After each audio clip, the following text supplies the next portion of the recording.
আসসালামু আলাইকুম, কেমন আছেন আপনারা? আমার পরিস্থিতি মোটামুটি আপনারা সবাই জানেন। এটা ওইভাবে আর বলার কিছু নাই।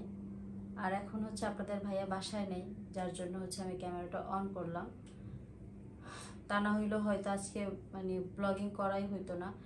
আমার তার সামনে ইচ্ছে করতেছিল না যে আমি ক্যামেরা অন করে কোনো কথা বলি। আর সে যেভাবে ক্যামেরার সামনে আমার ক্যামেরার সামনে রেখে কথা বলে, আমি ওইভাবে কথা বলতে পারি না, বা আমি ওইভাবে তার মুখের সামনে ক্যামেরা ধরতে পারি না। ঠিক আছে, আমি একটু জোরে কথা বলি, সেটা সবাই অনেক শুনে যে আমি অনেক বেজাহানি বা আমি অনেক রাগি, আমি এই আমি সেই। ঠিক আছে, কিন্তু আমার আমার প্রবলেমটা কিন্তু কেউ বোঝে না। কেউ কিন্তু এইটা এইটা বোঝার চেষ্টা করতেছে না যে আমার এক্স্যাক্টলি সমস্যাটা কোথায় হইতেছে, তাই না? এটা যদি কেউ বুঝতো, তাহলে আমার মনে হয় না যে কেউ এইভাবে কথা বলতো।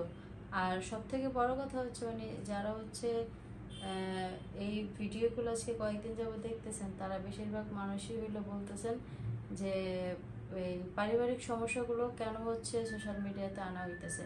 এটা আমি তার প্রথমে না করছিলাম। আপনারা যারা প্রথম ওই যে ওদিনের যে ভিডিওটা যারা দেখছেন, আমি কিন্তু বলছি যে মুখের সামনে ক্যামেরা ধরে রাখছেন। তো উনি হলো বলতেছে যে এর আগেও ঝামেলা হয়েছে, ভিতরে ভিতরে রাখা হয়েছে, যার জন্য হচ্ছে পরে এটা এমনভাবে ব্লাস্ট হয়েছে যে আমার সব কিছু নিয়ে টান দিছে। আমি এখন আর এটা লুকায়ে ছুপায়ে কিছু রাখবো না। যা জানবে সবাই জানবে, যাই দেখবে সবাই দেখবে। আমি কোনো কিছু লুকাবো না। আর লুকাইতে গেলে পরবর্তীতে আমার ঝামেলায় পড়তে হয়। এমনও হইতে পারে তুমি এখান থেকে যাই আবার আমার নামে একটা মামলা দিয়ে দিবা, এই ধরনের অনেক কথাবার্তা হয়েছে।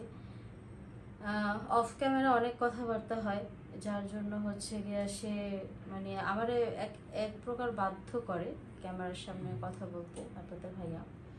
কারণ সে চায় নিজে ক্লিয়ার থাকতে, তার ঘাড়ে যেন কোনো দোষ না পড়ে, বা আমার ফ্যামিলির কাছে যেন সে তার যেন কৈফিয়ত দিতে না হয়।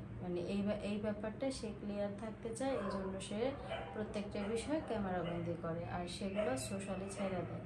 আমি তো কারোর জনে জনে যেয়ে বলতে যাবো না, আমি ছেড়ে দিলাম, সবাই দেখে নিবে তাদের মেয়ে কি করতেছে, আমি কি করতেছি। তো এই কারণে হচ্ছে সেই ব্লগগুলো বানাইতেছে। আর আমি হলো আপনাদেরকে বলে দিলাম এই কারণে যে আমি কেন ক্যামেরার সামনে কথা বলি। আপনারা বলতে পারেন যে আমি যদি ক্যামেরার সামনে কথা না বলি, তাহলে তো তার সাধ্য নাই সেই ভিডিও করবে। এই এই কয়েকটা কথা আমাকে অনেকে কমেন্ট করে বলছেন, যার কারণে আমি কমেন্টের রিপ্লাইটা দিয়ে দিলাম।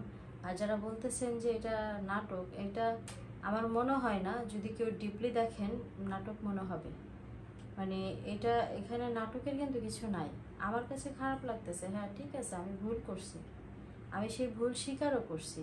আর যেই দিন আমি ভুলটা করছি, আমি সেই দিন রাতের বেলায় আমার শাশুড়ির বাসায় গেছি। শাশুড়ি যেটা খাইতে পছন্দ করে, তার জন্য সেই খাবারটাও নিয়ে গেছি। সে সেই খাবারটা আমার কাছ থেকে রাখে নাই।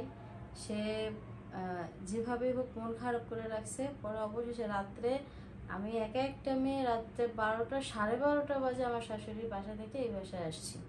আপনাদের ভাইয়াও আমাকে আনতে যায়নি। আমি 12:30 বাজে বাসায় আসছি। আমার অন্য সময় হইলে কিন্তু আমার শাশুড়ি আমাকে 6 তলায় উঠাই দিয়ে তারপরে যাইতো। আর সে আমার রুম থেকে বের হওয়ারও হয় না যে আচ্ছা ঠিক আছে যাও, সাবধানে যাও, এই কথাটাও সে বলে নাই। তো আমি অনেক কষ্ট নিয়েই আসছি। আর আমার শাশুড়ি যেটা বলছে যে আমি তাদেরকে দেখলে মুখ কালো করে রাখি, এইটা সে কেন বলছে আমি জানি না। কিন্তু হ্যাঁ, একটা সময় ছিল, এই যে এইবার যে ঝামেলাটা হয়েছে, এই ঝামেলার আগে অনেক সময় আমি অসুস্থ। আপনারা সবাই বলছেন যে তুই তো বিয়ার পর থেকে অসুস্থ হয়ে যাস, প্রতি মাসেই অসুস্থ হয়ে যাস। তো ওই অসুস্থতার কারণে না আমার চেহারা অটোমেটিক্যালি, কেউ যদি অসুস্থ থাকে তার চেহারা কিন্তু কালোই থাকবে। হ্যাঁ, তো তখন আমার শাশুড়ি মা আসতো, আমাকে হেল্প করে দেওয়া যেত। তো ওই ওই জায়গা থেকে আমি অসুস্থতার কারণে হয়তো মুখ টুক গোমরা করেও থাকতাম। একজন মানুষ, এখন আমি যদি কথা বলতে যাই তাহলে হয়তো খোঁটা দেওয়া হয়ে যাবে। আমি আসলে মানে এই কথাগুলো বলতেই চাই না, কারণ যেহেতু আমার শাশুড়ি মা আমার এই ভিডিওগুলো দেখে, আমি বললে তারও কষ্ট লাগতে পারে। বা আমি যেহেতু এখনো পর্যন্ত তার ছেলের সংসার করি, আমার আমার মনে হয় যে আমার সংযত হয়ে এই কথা বলা উচিত। আর আমি ট্রাই করি মানে আমার সাধ্য মতো আমি ট্রাই করি, চুপ থাকারও ট্রাই করি, কিন্তু মানে অন ক্যামেরা যতটুকু দেখেন আমার কথার শব্দ বেশি, আমি জোরে কথা বলি, যার জন্য মনে হয় যে আমি ঝগড়া করি বা আমি অনেক শাউট করি, আমি অনেক বেয়াদব। মানে সবাই তো বকতেছেন আমাকে, আমি দেখতেছি, আমি শুনতেছি। এগুলো আসলে কোনো বউই কিন্তু নিতে পারে না। আর সব থেকে বড় কথা কি, প্রত্যেকটা মানুষের সিচুয়েশন কিন্তু আলাদা আলাদা থাকে। হ্যাঁ, মানে এই আপনারা যারা হচ্ছে আরেকজনের সাথে কম্পেয়ার করেন, মানে তাদের সিচুয়েশনগুলো আমাদের সিচুয়েশনগুলো কিন্তু এক না। আপনাদেরকে অন ক্যামেরা যতটুকু দেখানো হয় আপনারা ততটুকুই দেখেন, ততটুকু দেখেই কিন্তু জাজমেন্ট করেন, কিন্তু অফ ক্যামেরা যা হয় সেগুলো কিন্তু আপনাদের সাথে আমরা শেয়ার করতে পারি না বা করি না, বা আপনারা জানেনও না, আপনারা দেখেনও না। তো অনেক কিছু হচ্ছে আমার সাথে, আমি কি করব আমি জানি না। ঠিক আছে, আমার খুবই খারাপ লাগতেছে। প্রথমত খারাপ লাগতেছে আমার শাশুড়ি মা আমার বাসায় আসে না। আমি তাকে আসলেই আমার মায়ের মতন ভালোবাসি, আমার শ্বশুরকে আমি আমার বাবার মতন ভালোবাসি। তারা যদি না আসে, আমার পক্ষে একা একা এই বাসায় থাকা সম্ভব না, কারণ আমি একা থাকতে পারি না। আমি কয়েকশো ব্লগে বলছি যে আমার পক্ষে একা থাকা সম্ভব না, আমি একা থাকতে পারি না, আমার মানুষ লাগে থাকতে। এতদিন হচ্ছে আমার একটা ফ্রেন্ড ছিল, ও পাশেই থাকতো, ও আসতো একদিন পর পর হইলেও আমার বাসায় আসতো। তো ঈদের থেকে এই পর্যন্ত আমার ফ্রেন্ডও বাসা ছেড়ে দিছে, ওরা এখন রায়ের বাজার চলে গেছে, রায়ের বাজারেই থাকে, ও আমার এখানে আসে না, আমি একদম একা হয়ে গেছি। আর আজকে কতদিন যাবত আমার শাশুড়ি মা আসে না, মানে সব কিছু মিলায়া আমি সম্পূর্ণ একা, আমার মাথা কাজ করতেছে না আমি কি করব, আমি জানিও না আমি কি করব। আমি যদি এইভাবে চলতে থাকে, আজকে আপনাদের ভাইয়া যে কথাগুলো বলছে আমাকে অন ক্যামেরা, যেগুলো বলছে অফ ক্যামেরার কথা বাদই দিলাম, অন ক্যামেরা যেগুলো বলছে সেইগুলো যদি মানে আমি ডিপলি আমার ভিতরে নেই, তাহলে মনে হবে কি যে আমি যেহেতু তাদের জন্য কিছুই করি না, তাহলে আমি এখানে কেন থাকবো। আমি যদি তাদের মানে ভালোই না বাসতে পারি, আমি যদি তাদের দেখলে মুখই কালো করে রাখি, তাহলে তো তার ছেলের ইনকাম খাওয়ার যোগ্যতা আমার নাই বা অধিকারও আমার নাই, তাহলে আমি কেন খাবো বা আমি কেন থাকবো তার ছেলের কাছে। আমি আমি এখনো পর্যন্ত মানে কিচ্ছু বুঝতেছি না, আমি কি করব, আমার মাথা কাজ করতেছে না। কিছু একটা করে ফেলবো, আমি জানি না কি করব, বাট কিছু একটা করে ফেলবো।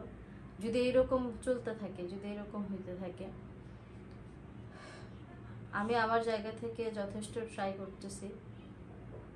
আমি অনেক ধৈর্যশীল না, মানে ধৈর্য আছে কিন্তু অতটাও নাই যতটা ধৈর্য ধরলে আপনাদের ভালো লাগবে, মানে অতটা ধৈর্য আমার নাই। মানে আপনারা যারা কমেন্ট করেন তারা মনে হয় কি যে মহিষী নারী, না আপনাদের লাইফে কখনো কোনো ঝামেলা হয় না, যখন ঝামেলা হয় তখন আপনারা একদম একটা বোবা নারীর মতন বসে থাকেন, কখনো কোনো প্রতিবাদ করেন না, কখনো কোনো কথা বলেন না। একজন আপু তো আমাকে এইভাবে কমেন্ট করছেন যে আপনি আমার থেকে অনেক ছোট, আপনি সংসারের সব কাজ করেন, আপনার শাশুড়ি মাকে সব কিছু আগায় দেন, তারপর আপনার শাশুড়ি মা আপনার সাথে ঝাড়ি দিয়ে কথা বলে, কিন্তু আপনি তার সাথে মাথা উঁচু করে কথা বলেন না।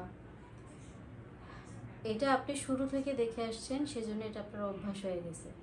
আমি কিন্তু শুরু থেকে কোনো কিছু দেখে আসিনি।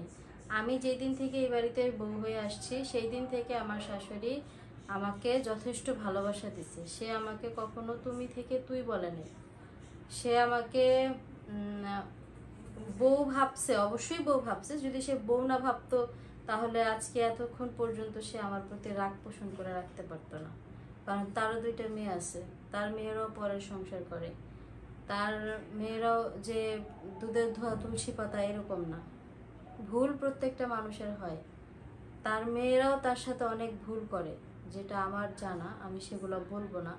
তারপরেও কিন্তু আমার শাশুড়ি সেগুলোকে ক্ষমা করে দিয়ে তাদের সাথে তারা আসতেছে, তাদের বেড়াইতেছে, তাদের সেবা যত্ন করতেছে, আর যথেষ্ট করে। আমার শাশুড়ি অনেক পরিশ্রমী একজন মানুষ। আমি মানে যতদিন ধরে এই বাড়িতে বউ হয়ে আসছি ততদিন ধরে দেখতেছি আমার শাশুড়ি যথেষ্ট পরিশ্রমী একজন মানুষ। ওনার মতো পরিশ্রমী মানে বাচ্চাদের পিছনে শ্রম দেয় এরকম মা এই বয়সে আমি খুব কম দেখছি, খুব কম। মানে আমার চোখে দেখা উনি মনে হয় সেকেন্ড। আরেকজন আছে, ওনার কথা আমি বলবো আপনাদেরকে আরেকদিন। আমার শাশুড়ি মা হচ্ছে দ্বিতীয়, যাকে আমি দেখলাম যে সন্তানদের জন্য এই বয়সে এসেও সে অনেক কিছু করে। তো তার প্রতি আমার মানে সম্মানের কোনো কমতি নাই, আগেও ছিল না, এখনো নাই, আর কোনোদিন থাকবেও না। কারণ সে তার জায়গা থেকে সম্পূর্ণ সঠিক। তবে যেটা হয়েছে আমার কাছে মনে হয়েছে যে ওই ব্যাপারটা নিয়ে, যে ব্যাপারটা নিয়ে আমার শাশুড়ি রাগ করছে, সেটা নিয়ে সে আমার উপরে রাগ করতে পারে না। আমার উপরে রাগ করার কোনো যুক্তিই নেই, ঠিক আছে? আর হ্যাঁ, আমি যেটা বলছি সেটাও ভুল বলছি, আমারও এইভাবে বলা উচিত হয় নাই, আমারও কোনো রাইট নাই আমার শাশুড়িকে এইভাবে কথা বলার। আমি অনেক বড় অন্যায় করছি, আর আমি সেটার জন্য এমন না যে আমি শুধু অন ক্যামেরা সরি বলছি, আমি তার কাছে যাইয়াও সরি বলছি। আমি যেই দিন ভিডিও করছি, মানে যেই দিন আমার হাজব্যান্ড ভিডিওতে এইটা ছাড়ছে, যে এই ভিডিওটা ছাড়ছে, আমি সেই দিনই, আমি দুপুরবেলা এই কথাগুলো বলছি, আমি রাতের বেলা আমার শাশুড়ি মার কাছে গেছি যে মা আমার ভুল হয়ে গেছে। হ্যাঁ, তারপর আমার শাশুড়ি মার রাগ কমে নাই, আমি ভাবছি কমে যাবো। পরের দিন আমি আবার ফোন দিলাম দুপুরবেলা, আমার বর রান্না করতেছে আসেন, তারপরও তার রাগ কমলো না। আমি দেখব, মানে কতক্ষণ দেখতে পারবো আমি জানি না, ঠিক আছে? কারণ ভুল করছি, ভুলের ক্ষমা চাইছি। ক্ষমা, আমার মনে হয় না যে আমি এত বড় অন্যায় করছি, এত বড় পাপ করছি যে আমার কেউ ক্ষমাই করতে পারবে না। হ্যাঁ, তো আমার আর আসলে ওইভাবে কিছু বলার নেই। তবে যা হচ্ছে এখন, যেগুলো হচ্ছে, এগুলা এগুলো আমি মানতে পারতেছি না। এগুলা এগুলা আমার আমার ইসের অনেক বাইরে চলে যেতেছে। প্রথমত মানে এই যে যে প্রথম যে কয়েকদিন আপনারা ভিডিও দেখছেন আপনাদের ভাইয়া আমাকে তেমন কিছু বলে নাই। আপনাদের ভাইয়া হচ্ছে গিয়া আমারে ঠান্ডা রাখার জন্য সে কম কথা বলছে, সেটা সে অন ক্যামেরা করছে, সে কিন্তু অফ ক্যামেরা এটা করে নাই। সে অফ ক্যামেরা আমাকে যথেষ্ট কথা বলছে, কথা শুনেছে, সেগুলো আমি শুনছি, হজম করছি, আমি কোনো কথা বলি নাই। হ্যাঁ, আজকে যখন সে অন ক্যামেরা কথা বলতে গেছে, আমি হয়তো 2-4টা কথার জবাব দিছি। হ্যাঁ, মানে এরপরও অফ ক্যামেরা সে আমাকে অনেক কথা বলছে। আজকে যদি এখন বাসায় থাকতো, এখন রাত প্রায় 11টা, সাড়ে 11টা বাজে, মানে আমি এত রাত্রে তো ভিডিও ছাড়তাম না, এই বিষয়গুলো নিয়ে কথা বলতাম না, আরো আগে হয়তো কথা বলতাম। আজকে সে না, এখন সে নাই দেখে আমি কথা বলতে পারতেছি। মানে এই অশান্তিটা কতদিন থাকবে, আমি একা একা কতদিন এই বাসায় থাকবো আমি জানি না। যাই হোক, সবাই ভালো থাকবেন। আর আজকের ভিডিওটা এই পর্যন্তই, আমি আর বেশিক্ষণ কথা বলবো না, কারণ বেশিক্ষণ কথা বললে আবার আপনাদের মেজাজ খারাপ হয়ে যেতে পারে। তো আমাদের মানে আমাদের সামনে একটা ভালো একটা কাজ আসতে যাচ্ছে, আমি আপনাদের সাথে শেয়ার করব ইনশাল্লাহ। খুব মানে সুন্দর একটা সংবাদ আছে, যেটা আপনাদের ভাইয়াও জানে, তারা আমি জানাইছি, কারণ সে আমার স্বামী, আমি তাকে না জানিয়ে কিছু করবো না, সে জানে, সবটাই জানে। তো দেখি ওইখানেও যাব, আপনাদের সাথে শেয়ার করব। তো আজকের ভিডিওটা এই পর্যন্তই, আবার আগামী ভিডিওর জন্য সবাই অপেক্ষা করবেন। আগামী ভিডিও দেখা যাক কোথা থেকে শুরু করি আর কোথায় গিয়ে শেষ হয়। আর আপনারা সবাই দোয়া করবেন এই সমস্যাটার যেন সমাধান তাড়াতাড়ি হয়ে যায়, সব কিছু যেন আগের মতন হয়ে যায়, আমার শাশুড়ি যেন আমার বাসায় চলে আসে। আর এটার জন্য যদি আমার শাশুড়ি বলে যে আমি তার কাছে যাই আবার যদি মাফ চাই, তাহলে সে আমাকে মাফ করবে, আমার তাতেও কোনো সমস্যা নাই। আমি তার বাসায় আবার যাব, আবার গিয়ে তার কাছে মাফ চাইবো, কারণ আমি অন্যায় করছি। আমার কেউ যদি অন্যায় করে, সেই অন্যায় স্বীকার করলে আমার মনে হয় না সেই মানে তার প্রতি রাগ করে থাকা যায়। তারপরে যদি আমার শাশুড়ি মনে করে তার বাসায় গেলে তার রাগ কমবে। আর মানে আমার শাশুড়ি তো দূরে আছে, সে রাগ করে বসে আছে, কিন্তু তার ছেলে যে রিয়াকশনগুলো আমার সাথে দিচ্ছে, মানে এইটা তো আমি নিতে পারতেছি না। তার ছেলের যে চেহারা দিচ্ছে আমাকে, মানে এই চেহারার ভাষা তো আমি নিতে পারতেছি না, চোখের ভাষা আমি নিতে পারতেছি না। আমি এটা কতক্ষণ নিতে পারবো সেটাও আমি জানি না। যাই হোক, ভিডিওটা এখানেই সমাপ্ত করতেছি। সবাই ভালো থাকবেন। আল্লাহ হাফিজ। পা ঝিঝি ধরে গেছে, মা গো মা।